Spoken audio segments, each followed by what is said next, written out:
Hi, Paul McFarland with Vaughan Irrigators USA.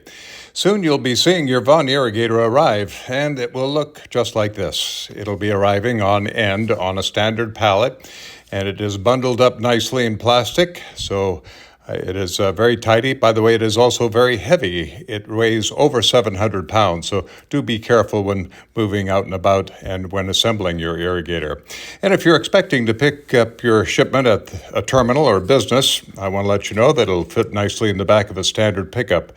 Be sure, of course, to bring some ratchet straps to secure your load. And also, when traveling with it, remember you've got an 8-foot tall irrigator standing on end in the back of your pickup. You may want to remember that before you try to pull into a garage.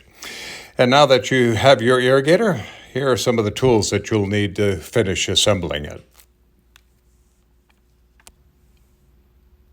And now a step-by-step guide on how to assemble your VCI Mark I and VCI Mark II irrigators.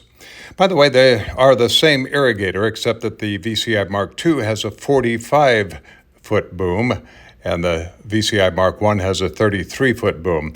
Of course, the VCI Mark II also has the support system for that extended boom.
you.